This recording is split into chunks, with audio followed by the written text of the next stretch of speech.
नमस्कार सर, मुझे आप लोगों के नाम नहीं पता, सॉरी, मैं किसी का नाम लूँगी और भूल जाऊँगी। तो sir thank you so much, आप लोग यहाँ हो और मुझे आपसे मिलने का मौका मिला है। एटलीस्ट जब किसी बड़े या ऐसे लोगों से मिलती हूँ जो समाज के लिए इतना काम करते हैं, तो मुझे लगता है मुझे कुछ सीखने को मिल रहा है। तो thank you so much sir, thank you. जब मैं फर्स्ट टाइम, शायद लास्ट टाइम जयपुर आई थी, जब सारा सर जी आई थी, तो सडनली जो संजय जी का नाम अभी लिया था लांबा जी ने, तो उनकी मुलाकात हुई थी और उन्होंने मुझे बोला था कि आने के लिए। तो मैं फर्स्ट टाइम कल्पतरू संस्थान में आई थी, मुझे बहुत अच्छा लगा। तभी से मैं लांबा जी से जुड़ी हुई हूँ और मुझे he is such a nice guy, क्योंकि मैंने ऐसे बहुत कम लोग देखे जो अपना सब कुछ छोड़ के एक समाज सेवा के लिए कुछ भी करने को रेडी रहते हैं। तो मैंने तो ऐसे लोग नहीं देखे। जब मैं उनसे जुड़ी तो मुझे लगा कि ऐसे लोग लाइफ में हो तो अच्छा होता है, क्योंकि मुझे ऐसा लगता है कि ज़िंदगी में अगर आप कुछ अर्न करते हो या भगवान आपको कुछ दे रहा है, तो उसका कुछ हिस्सा आपको समाज सेवा में देना चाहिए। तो मैं हमेशा से काम करती रहती हूँ, बट मुझे एक अच्छा, एक जिससे बोल रही हूँ, मुझे विश्वास नहीं होता है कि मैं कहीं कुछ दे रही हूँ वहाँ तक पहुँचता है या नहीं। क्योंकि कई टाइम बॉम्बे में तो बहुत कुछ फेक होता है, आप किसी बेगर या उनको भी पैसे देते हो तो वो भी मिसयूज़ करते हैं पैसों का। तो ट्रस्ट खत्म हो गया है। आप ट्रस्ट नहीं कर सकते कि आप जहाँ आप पैसा दे रहे हो, जहाँ आप लोगों की मदद कर रहे हो दिल से, वो सही जगह जा रही है या नहीं। बट जब मैं लांबा जी से मिली तो मुझे लगा नहीं, मैं अगर कुछ सोच रही हूँ किसी की हेल्प करने के लिए तो एक्चुअल में सही जगह जा रहा है। और आप लाइफ में ऐसे ही लोगों के लिए करते रहिए। बहुत कम लोग होते हैं आपके जैसे। लोगों को बहुत जागरूक होने की ज़रूरत है। मैंने एक आर्टिकल पढ़ा था, उसमें लिखा हुआ था कि मानव एक ऐसी प्रजाति है जो स्वयं पेड़ लगाता है, उन्हें काटता है, उनके पेपर कागज़ बनाता है और उस पर लिखता है पेड़ बचाओ। तो मुझे बहुत हंसी आई कि सही लिखा है। एक्चुअल में यही होता है कि हम ऐसा करते हैं और फिर हम पेड़ काटते हैं और फिर हम यही करते हैं कि पेड़ बचाओ। तो लोग एक्चुअली बहुत सीरियस नहीं रहते इन सब चीज़ों के लिए, बट रहना चाहिए सीरियस। क्योंकि अगर एक दो लोग मिलके कुछ नहीं कर सकते हैं, बहुत सारे लोगों की ज़रूरत होती है। क्योंकि कहते हैं यूनिटी होती है तभी कोई काम बहुत अच्छे से हो पाता है।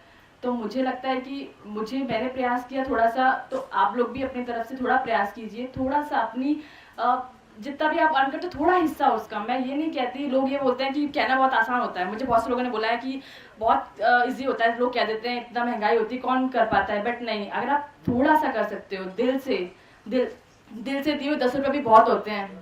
तो थोड़ा सा करके करोगे, थोड़ा थोड़ा बहुत हो जाता है और थोड़े में ही बहुत हेल्प हो जाती है।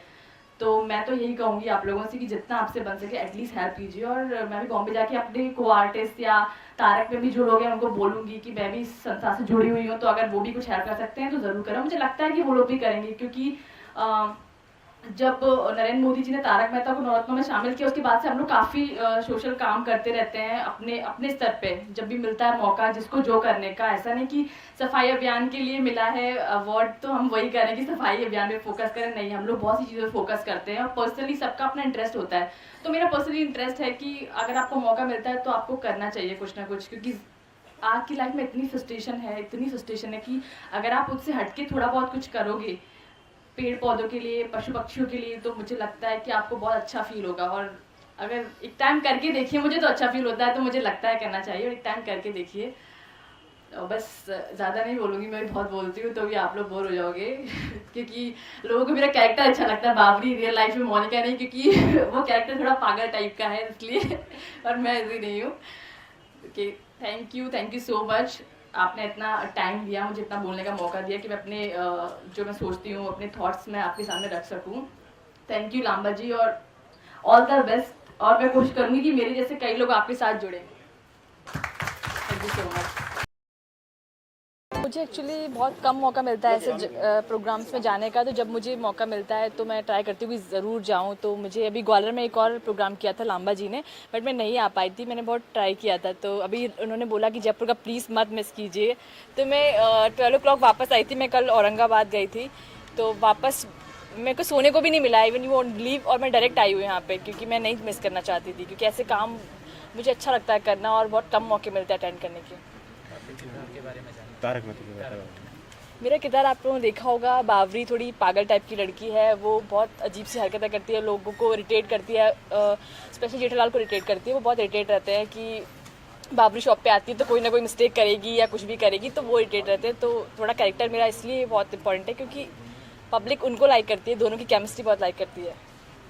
फ्यूचर के लिए नहीं, अभी तारक मेहता कर रही हूँ, बहुत पॉपुलर शो है, तो मुझे इतना पॉपुलर अच्छा कैरेक्टर मिला हुआ है, तो अभी मिस नहीं करना चाहती हूँ इसको, तो अभी तारक के अलावा फोकस नहीं कर रही हूँ मैं किसी और पे। और कुछ नए नाटक या कुछ और नहीं, कभी कभी मिलता है, थोड़ा बहुत करती हूँ, जब भी वो परमिशन देते हैं, उनके पास टाइम होता है कि आप कर सकते हो तो ही करती हूँ, वरना नहीं करती हूँ। एक पर्दे के पीछे जाना चाहेंगे, किस तरह की लाइफ रहती है, कहाँ से मूल रूप से रहने वाला है? मैं ग्वालियर की रहने वाली हूँ, बेसिकली मैं ग्वालियर से हूँ। और पर्दे की रियल लाइफ में और रियल लाइफ में बहुत फ़र्क होता है। रियल लाइफ में एक्चुअली सब फेक होता है और रियल लाइफ में सब रियल होता है, ये सच्ची बात है। क्योंकि हम कभी कभी बहुत इरिटेट होते हैं, हम बहुत अपसेट हैं या बहुत दुखी हैं, बट पब्लिक की अपीयरेंस हो रही है, पब्लिक सामने खड़ी, तो हमें बहुत स्माइल देना होता है, बहुत खुश दिखाना, बिकॉज हम एक्टर हैं, सब बहुत सी चीज़ें ऐसी होती है। तो रियल लाइफ और रियल लाइफ में बहुत फ़र्क है। रियल होती है और रियल लाइफ होती है। ठीक।